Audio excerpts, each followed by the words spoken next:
Victor দাসক লগ পাবৰ কাৰণে কালি মই যেতিয়া পাণবজাৰ থানাত গৈছিলোঁ তেতিয়া পুলিচে বাধা দিলে আৰু আজি আমি কোৰ্টৰ পৰা অনুমতি উলিয়াবৰ কাৰণে চেষ্টা কৰি আছে আমাৰ উকিলে যদি অনুমতি পাওঁ তেতিয়া ভিক্টৰ দাসৰ লগত মুখামুখিকৈ কথা পতাৰ এটা ইচ্ছা আছে এই কাৰণে যে প্ৰকৃতাৰ্থত কি হৈছে কাৰণ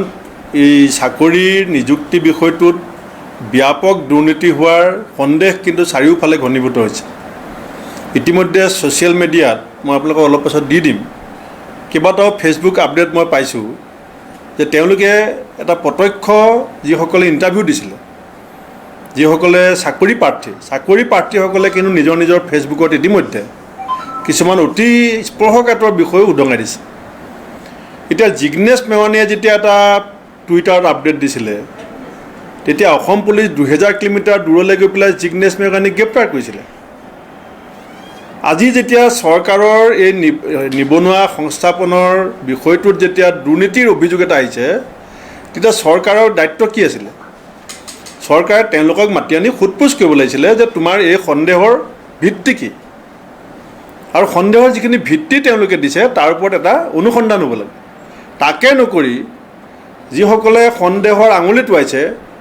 তেওঁলোকৰ কণ্ঠৰুদ্ধ কৰিবৰ কাৰণে লোকাপত ভৰোৱাৰ চৰকাৰ ব্যস্ত হৈছে ইয়াৰ কাৰণটো কি তাৰমানে চৰকাৰে ভয় খাইছে আওপকীয়াকৈ চৰকাৰে মানি লৈছে যে চাকৰি বজাৰ এখন যে চৰকাৰে সৃষ্টি কৰিব বিচাৰিছে আৰু সেই বজাৰখন কেইজনমান যুৱকে জনমানসত উন্মুক্ত কৰিব পাৰে বুলি সন্দেহ কৰি পেলাই যে তেওঁলোকৰ কণ্ঠৰুদ্ধ কৰিবৰ কাৰণে চৰকাৰে চেষ্টা কৰিছে সেই কথা চৰকাৰৰ কাম কাজত ওলাই পৰিছে সেইকাৰণে মই চৰকাৰক আহ্বান জনাম যে প্ৰকৃতাৰ্থত যদি চৰকাৰৰ দায়বদ্ধ যে আমি নিকাভাৱে নিযুক্তি দিম তে ইণ্টাৰভিউ দিয়া যিসকলে ছ'চিয়েল মিডিয়াৰ মাধ্যমেৰে অভিযোগ আনিছে ভিক্টৰ দাসৰ যি অভিযোগ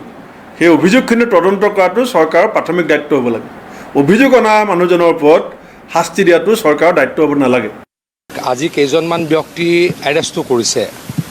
মই এটা বস্তু দেখিছোঁ যে আমি এটাও চাকৰি দিব নোৱাৰোঁ আজিকালি আপোনালোকে হয়তো দেখিব যিমান মানুহ আমাৰ তেওঁলোকে চাকৰি বিচাৰি আহে এইকেইদিনত আমি কি কৰোঁ হাতযোৰ কৰি তেখেতলোকক মইতো ক্ষমা বিচাৰোঁ কাৰণ মোৰ সমষ্টিৰ মানুহ আহে সমষ্টিৰ মানুহকতো মই বেয়াকৈ ক'ব নোৱাৰোঁ মই মোৰ সমষ্টিৰ মানুহ যদি চাকৰি বিচাৰি আহে মই ক্ষমা বিচাৰোঁ কাৰণ আমি চাকৰি দিব নোৱাৰোঁ এই কোনোবাই এনে দালাল চক্ৰটো থাকেই প্ৰত্যেকবাৰে ওলাই আছে কিন্তু তেওঁলোকে চাকৰি দিব নোৱাৰে গতিকে সকলোৱে যাতে সচেতন হয় সকলো ৰাইজ যাতে সচেতন হয় কোনোবাই যদি চাকৰি দিম বুলি কয় সেয়া মিছা কথা তেনেকুৱা দালালৰ কবলত যাতে কোনো নপৰে বাৰে বাৰে সকলোকে অনুৰোধ কৰিছোঁ ঠিক আছে আপুনি যদি বিশ্বাস কৰে কেইদিনমানৰ আগত মোৰ সমষ্টিৰ এগৰাকী মণ্ডল সভানেত্ৰী আমাৰ সমষ্টিৰ মণ্ডল সভানেত্ৰী তেখেত আহিছিলে মোৰ ঘৰলৈ ল'ৰা চাকৰিৰ কথা মই হাতযোৰ মোৰ ঘৰত চাগে ভিডিঅ' ৰেকৰ্ডিং কৰিব থাকিবই CCTV আছেই মোৰ ঘৰত মই হাতযোৰ কৰি তেখেতক কৈছিলোঁ যে বাইদেউ মই ক্ষমা খোজাৰ বাহিৰে মোৰ উপায় নাই কথাটো তেনেকুৱা নহয় আপুনি যদি এনেই ক'ব আৰু উত্তৰ দিব নোৱাৰিব মিছাকৈ কোৱা কথাটোতো এটা আইন উলংঘা হয়নে নহয়